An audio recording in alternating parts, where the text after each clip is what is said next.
जय राम जय राम जय जय राम जय राम जय जय राम जय राम जय जय राम जय राम। जय श्री राम। आप देख रहे हैं न्यूज वन इंडिया की खास पेशकश अयोध्या के रोम रोम में राम।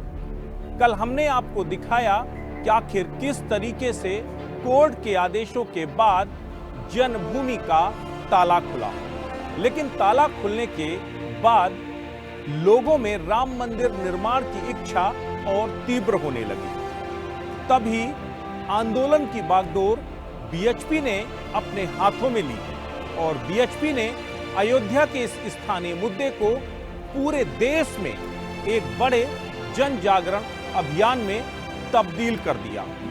तय हुआ कि विवादित परिसर में शिलान्यास होगा और उसके लिए बाकायदा रणनीति तैयार की गई कि किस तरीके से पूरे देश से या फिर दुनिया के अलग अलग कोनों से शिला पूजन के जरिए शिलाएं अयोध्या लाई जाएंगी। और शिलान्यास की तारीख तय हुई 9 नवंबर 1989। 8 अक्टूबर 84 को बनी थी। सबसे पहले सरयू जी किनारे देश भर के संत आए जी हाँ। और लाखों राम भक्त आए और ये संकल्प लिए कि हम राम जन्मभूमि का निर्माण करेंगे कलंक को मिटाकर। 8 अक्टूबर से एक यात्रा निकली पैदल लखनऊ तक की। देश भर के संत थे और भक्त थे। बड़ी यात्रा थी।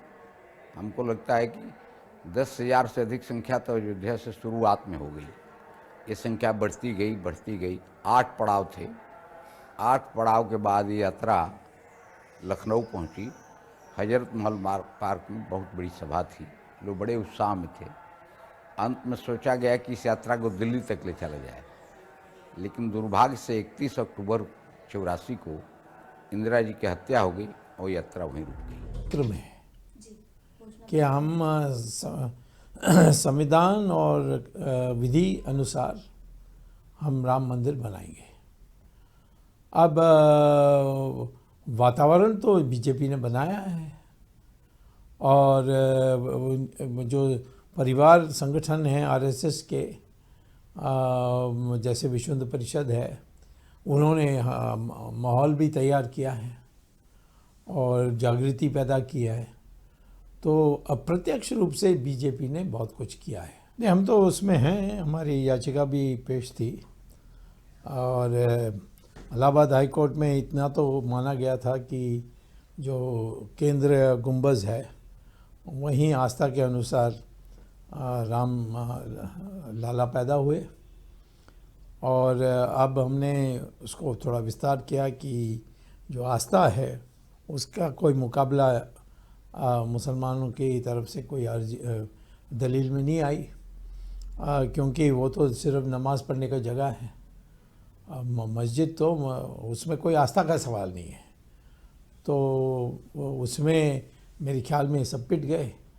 तो मैं समझता हूँ कि हमारी पूर्ण जीत होगी और राम मंदिर जो 1528 को ध्वस्त किया गया वो दोबारा निर्माण होगा। विश्व हिंदू परिषद ने जिस स्थान पर शिलान्यास घोषित किया था उस जगह को लेकर विवाद खड़ा हो गया। उत्तर प्रदेश सरकार ने शिलान्यास को रोकने के लिए हाईकोर्ट का दरवाजा खटखटाया। हाईकोर्ट ने यथास्थिति बरकरार रखने का आदेश तो दे दिया, लेकिन शिलान्यास या शिला पूजन को रोकने के लिए कोई भी निर्देश नहीं दिए। भगवान राम की जन्मभूमि पर मंदिर का निर्माण ये स्थानीय मुद्दा नहीं था।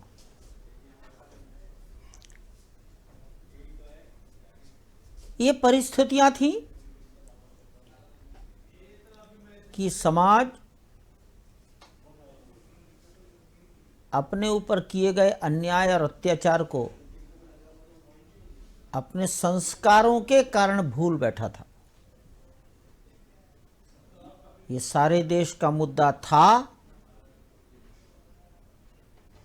केवल लोग सोए थे, वो सोता देश जग गया। इतना ही महत्वपूर्ण है। दूसरी बात, दुनिया का कोई समाज, वो चाहे जिस विचारधारा का हो, कभी भी विदेशी आक्रमणकारी की पहचान, उनकी निशानियां अपने पास सुरक्षित नहीं रखता। उनकी श्रद्धा नहीं है तो भी किसी विदेशी के अपमान को समाप्त करना, ये संसार के हरेक स्वाभिमानी समाज का आज तक का व्यवहार है। धर्माचार्य लोग लगे हुए हैं। परमहंस जी के काल में परमहंस रामचंद्र दास जी, महंत अवैधनाथ जी इत्यादि सब लोग पहले लगे हुए थे। हम लोग भी उनके साथ में थे। तो तब से लेकर संघर्ष लगातार होता आ रहा है, परंतु हर एक चीज़ का समय होता है। जब समय होता है तभी काम बनता है।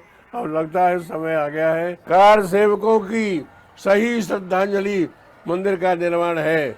इसलिए मंदिर का निर्माण करके हम कार सेवकों की, जो शहीद कार सेवक हैं, उनके प्रति सच्ची श्रद्धांजलि अर्पित करेंगे। ये सामग्री सब तैयार है, बस खाली कहने की देर है। मंदिर में लगने वाला जो पत्थर है वो सब तैयार रखा हुआ है। खाली यहाँ से आदेश आया, लगना शुरू हो जाएगा। अब मोदी जी का काल है, एक और मोदी एक और योगी। अब नहीं बनेगा तो फिर कब बनेगा? अब समय आ गया है। जबकि विश्व हिंदू परिषद का कहना था कि वो जगह प्लॉट नंबर 586 विश्व हिंदू परिषद के कब्जे परमहंस दास उसी जगह पर शिलान्यास करने को आमादा थे। लेकिन नाका हनुमानगढ़ी के महंत रामदास कहते हैं कि शिलान्यास किसी विवादित जगह पर नहीं हुआ था। वो 2.77 एकड़ से अलग थी। वो खाली जमीन थी। वहां पर कथा मंडप बना था। वहां पूजा पाठ होती थी, भोजन बनाया जाता था।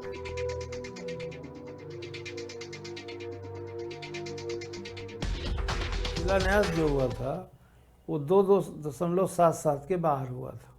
वो खाली ज़मीन थी, नजूल का नंबर था और उस पर पैमाइश हुई। लेखपाल की रिपोर्ट, तहसीलदार की रिपोर्ट, कानूनगो की रिपोर्ट, एसडीएम की रिपोर्ट, डीएम की रिपोर्ट, सारी रिपोर्टों को कोर्ट में दाखिल किया गया एक आवेदन के साथ। वो मुकदमे से अलग था, उससे कोई, वो खाली हमने एक एप्लीकेशन दिया। तो उसमें ये हुआ कि वकील के माध्यम से कि देखा जाए, तो जब उसकी जांच हुई, पैमाइश हुई, तो वो नंबर विवादित स्थल से अलग था, जो कि श्री राम जन्मभूमि के ठीक पूर्व था और कथा मंडप बना था जहाँ कथा होती थी। बगल में निर्मोही अखाड़े का कीर्तन होता था, संचालित करते थे निर्मोही अखाड़े के महंत। हम लोग वहाँ भोजन बनाते थे, पूजा पाठ करते थे।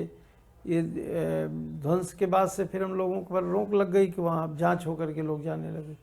और 5 जुलाई 2005 को मंगलवार का दिन था, आतंकी हमले भी हुए। तो उसको देख करके सुरक्षा बढ़ा दी गई। और ज़रूरी भी है कि इतना जहाँ करोड़ों करोड़ों हिंदुओं की आस्था जुड़ी हो, तो वास्तव में उसको सुरक्षित रखना, इसलिए भारत सरकार और प्रदेश सरकार ने वहाँ पे सिक्योरिटी रखी। पूरे देश में शिला पूजन हुआ। एक गांव से एक ईंट पूज करके आया, ₹1.25 हर व्यक्ति ने चढ़ाया। तो ₹1.25 से हर व्यक्ति इससे जुड़ गया और शिलान्यास की शिलाएँ आई तो हर ₹1.25 देने वाले के अंदर जागृति हुई। किसी भी चीज़ का 2 स्वरूप होता है, एक उसका बाह्य होता है और उसकी अंतरात्मा होती है। अंग्रेजी में उसको लेटर कहते हैं और इसकी एक स्पिरिट कहते हैं। विश्व हिंदू परिषद तो इसका लेटर है। इसकी स्पिरिट जो है, हिंदुत्व का जागरण हो, हिंदुत्व के ऊपर ये चोट है या एक कलंक है, ये कलंक मिटाना है। विश्व हिंदू परिषद शिलान्यास के जरिए राम मंदिर मुद्दे को पूरे देश में फैलाना चाहता था और उसके शिल्पकार थे मोरोपंत पिंगले, जिन्होंने शिला पूजन के जरिए राम नाम की लहर देश के घर घर, कोने कोने तक पहुंचाने की योजना बनाई और तय किया गया कि हर एक घर से एक शिला और ₹1.25 का दान लेकर मंदिर का शिलान्यास किया जाएगा। अयोध्या में राम मंदिर निर्माण का आंदोलन लंबे समय से चला आ रहा था, लेकिन विश्व हिंदू परिषद के इस आंदोलन को गांव-गांव, घर-घर तक पहुंचाने वाले शिल्पकार थे मोरोपंत पिंगले। वो इस आंदोलन के प्रमुख रणनीतिकार थे। जिस तरह समूचे देश में रामशिलाएं पुजवाकर उन्होंने हर पूजित शिला से हजारों लोगों का भावनात्मक रिश्ता बनाया, वो एक अभिनव प्रयोग था। देश भर में कोई 3,16,000 रामशिलाएं पूजी गई। गांव, तहसील, जिला और राज्य मुख्यालय होते हुए 25 लाख शिला यात्राएं अयोध्या के लिए निकली। करीब 6 करोड़ लोगों ने रामशिला का पूजन किया। 40 देशों से पूजित शिलाएं अयोध्या पहुंची। पूजने वाले हर व्यक्ति ने ₹1.25 भी चढ़ाए, यानी कि अयोध्या के शिलान्यास से 6 करोड़ लोग सीधे भावनात्मक रूप से जुड़ गए। उत्तर प्रदेश में कितना बड़ा और घर घर तक पहुंचने वाला कोई आंदोलन इससे पहले नहीं हुआ था। ढांचा विध्वंस के आरोपी रामविलास वेदांती कहते हैं कि मोरोपंत पिंगले को कार सेवा का शिल्पकार कहा जाता है। उन्होंने ही शिला पूजन की योजना तैयार की थी। अयोध्या में ढांचा टूटने के 6 महीना पहले ही इसकी पूरी योजना मोरोपंत पिंगले ने तैयार की थी। मोरोपंत पिंगले ने इस आंदोलन को घर घर में पहुंचाने वाले मोरोपंत जी को जन्मभूमि आंदोलन का फील्ड मार्शल कहा जाता है। विश्व हिंदू परिषद के माध्यम से देश के मंदिरों के उद्धार की बात चली। उसमें मोरोपंत पिंगले थे राष्ट्रीय स्वयंसेवक संघ के। मोरोपंत पिंगले ने सलाह दिया माननीय अशोक सिंघल जी को कि राम जन्मभूमि एक ऐसा मुद्दा है जिससे हिंदुत्व का जागरण हो सकता है। मोरोपंत पिंगले के कहने पर अशोक सिंघल जी ने इस बेड़ा को उठाया और अयोध्या की राम जन्मभूमि पर भव्य रामलला के मंदिर निर्माण के लिए सन 84 में राम जानकी रथ जनकपुर से प्रारंभ किया। अयोध्या आया, अयोध्या से लखनऊ गया। लखनऊ में जो भारी सभा हुई उसको देखकर सब कांग्रेसी घबरा गए। ये तो बड़ा मुश्किल हो गया। और इसके बाद एक प्रतिनिधिमंडल इंदिरा गांधी से मिला। उसमें प्रधानमंत्री थे। प्रधानमंत्री इंदिरा गांधी ने कहा ठीक है, हम इस पर विचार करेंगे। लेकिन जब तक यह राम जानकी रथ दिल्ली पहुंचता उसके पहले ही श्रीमती इंदिरा गांधी की हत्या हो जाती है और इसके बाद हम लोगों ने राम जानकी रथ को स्थगित कर दिया। कुछ दिनों के बाद राम जानकी रथ फिर चला और इसके बाद राम जानकी रथ को सरकार ने रोक लगा दिया। ये कई घटनाक्रम चलते रहे। इन्हीं घटनाक्रमों में परमहंस रामचंद्र दास जी महाराज ने ये घोषणा किया कि इस तारीख तक राम जन्मभूमि का ताला नहीं खुलता तो हम आत्मदाह करेंगे। परिणाम ये हुआ कि फैजाबाद की जज ने ये निर्णय किया कि जब अवैध ताला लगा हुआ तो अवैध ताला को खोलने का आदेश दे दिया और रामलला का दर्शन हम लोग अंदर से जाकर प्रारंभ कर दिया। ये सब कुछ चलता रहा और इसके बाद विश्व हिंदू परिषद ने श्री राम जन्मभूमि न्यास की स्थापना किया। श्री राम जन्मभूमि न्यास की स्थापना के बाद पूरे देश में ये अभियान चलाया गया कि ₹1.25 दक्षिणा दे करके सबका भाग अयोध्या की राम जन्मभूमि पर भव्य रामलला मंदिर निर्माण के लिए हो। उस दौर में उत्तर प्रदेश को 2 हिस्सों में बांटकर 5 शिला यात्रा निकालने की योजना बनाई गई। पहली यात्रा ब्रह्मवत नाम से 4 नवंबर को ललितपुर से शुरू हुई, झांसी, उरई, कानपुर, उन्नाव, लखनऊ, बाराबंकी होते हुए अयोध्या आनी थी। दूसरी मुख्य यात्रा 5 नवंबर को चित्रकूट की यात्रा के नाम से शुरू हुई, जो बांदा से चलकर फतेहपुर, रायबरेली, जगदीशपुर होते हुए अयोध्या पहुंची। तीसरी यात्रा 5 नवंबर को गोरखनाथ के नाम से गोरखनाथ मंदिर से शुरू होकर खलीलाबाद, मुंड्रेवा, कप्तानगंज होती हुई अयोध्या पहुंचनी थी। चौथी यात्रा 5 नवंबर को काशी यात्रा के नाम से शुरू हुई, जो वाराणसी से चलकर जौनपुर, गोसाईगंज होते हुए अयोध्या पहुंची। और 5वीं यात्रा प्रयागराज के नाम से शुरू होकर प्रतापगढ़, सुल्तानपुर होते हुए अयोध्या पहुंची, जिसमें दुआबा और गंगा पार की शिलाएं थी। एक तरफ जहां बीएचपी और बीजेपी राम मंदिर निर्माण के लिए एक राष्ट्रव्यापी आंदोलन की पटकथा तैयार कर रहे थे, उसी वक्त हिंदूवादी संगठनों के बढ़ते हुए दायरे ने कांग्रेस को परेशान कर दिया था। और यही वजह है कि तत्कालीन प्रधानमंत्री राजीव गांधी के सलाहकारों ने उन्हें विवादित परिसर में शिलान्यास करने की सलाह दे डाली। 1988 से केंद्र में राजीव गांधी की सरकार थी। ताला खोलने के बाद लगातार कांग्रेस की सरकार विपक्षियों के निशाने पर थी। लेकिन इसी के साथ इस सरकार के लिए राजनीतिक संकट भी गहराता जा रहा था, क्योंकि राजीव गांधी तब तक बोफोर्स घोटाले के आरोपों से घिर चुके थे। उन्हीं के सहयोगी विश्वनाथ प्रताप सिंह ने बोफोर्स घोटाले में राजीव गांधी को घसीटकर सियासी भूचाल खड़ा कर दिया था। उस वक्त राजीव गांधी अपने आसपास के माहौल और परिस्थितियों के दबाव में थे। उनके सभी साथियों ने उनका साथ छोड़ दिया था। वो समझ नहीं पा रहे थे कि क्या करें। ऐसे में उन्हें देवराहा बाबा से संपर्क करने की सलाह दी गई। देखिए, ऐसा है कि राजीव गांधी के समय में सबसे बड़ी दिक्कत जो ये थी कि जो लोग पार्टी के शुरू से पॉलिसी मेकर्स थे, जो इंदिरा जी को भी जो है वो कभी कभी मना कर दिया करते थे, वो लोग हाशिए पे जा चुके थे और वो लोग पार्टी चला रहे थे जिनको जो है वो उस तरीके के राजनीतिक अनुभव नहीं थे। एनडी तिवारी उनसे दूर जा चुके थे, कमलापति त्रिपाठी उनसे दूर जा चुके थे, नरसिम्हा राव जी को कोने में ढकेला जा चुका था। जो लोग देश की नब्ज को समझते थे वो उनके पास थे नहीं। उस समय करना क्या चाहिए था? अगर उसी समय कांग्रेस का कोई नेता वहां आकर के पहुंच गया होता, कांग्रेस कहती कि हम लीड ले रहे हैं इसके ऊपर, ये उस मुद्दे को वहीं खत्म भी कर सकते थे, समझौता करवा सकते थे, कुछ भी कर सकते थे। शासन सत्ता उनके पास थी और एक पक्ष उनके पक्ष में जा सकता था।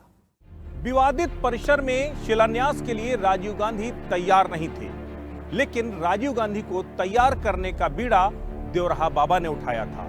देवराहा बाबा इंदिरा गांधी के गुरु थे और राजीव गांधी उनकी कोई भी बात नहीं टालते थे। यही वजह जब राजीव गांधी ने विवादित परिसर में शिलान्यास से इनकार कर दिया, तब देवराहा बाबा ने उन्हें मनाने में सफल भूमिका निभाई। और तब देवराहा बाबा ने बीएचपी और राजीव गांधी के बीच मध्यस्थता की भूमिका अदा की। शिला पूजन गांव-गांव हुआ, राम मंदिर के नाम पर हुआ। पूरे देश में जन जागरण का माहौल बन गया।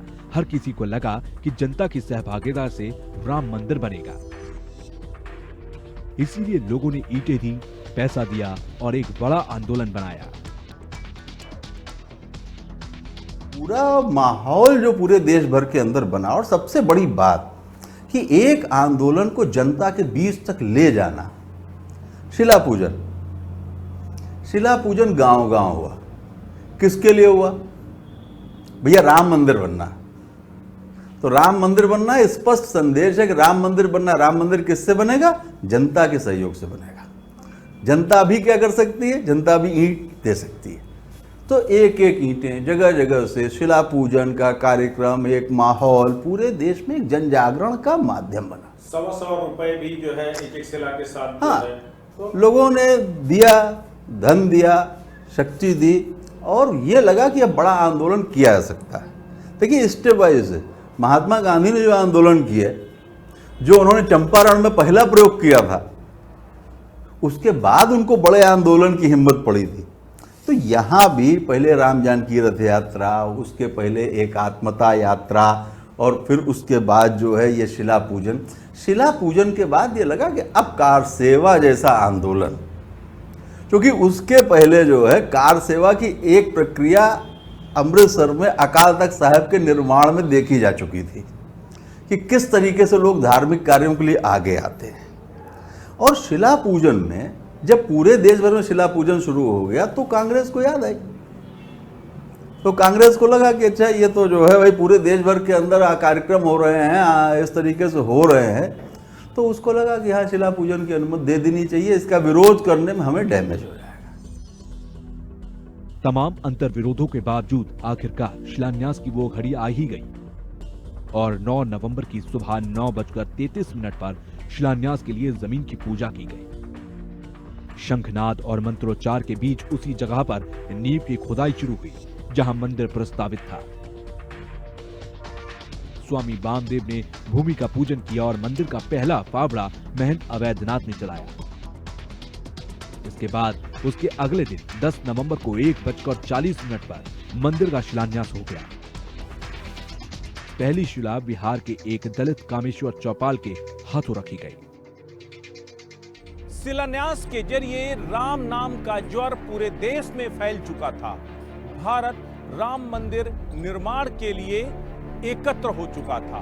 साधु संत आंदोलित हो गए थे और जिस गांव ने भी शिलादान की वो उसके सम्मान की रक्षा के लिए प्राण प्रण अर्पित करने के लिए तैयार हो गया था। मोरोपंत पिंगले ने अयोध्या के राम मंदिर निर्माण के आंदोलन को देशव्यापी बना दिया। आज के लिए बस इतना ही। कल हम फिर ठीक इसी समय पर एक और रोचक किस्से के साथ आपसे रूबरू होंगे। तब तक के लिए नमस्कार।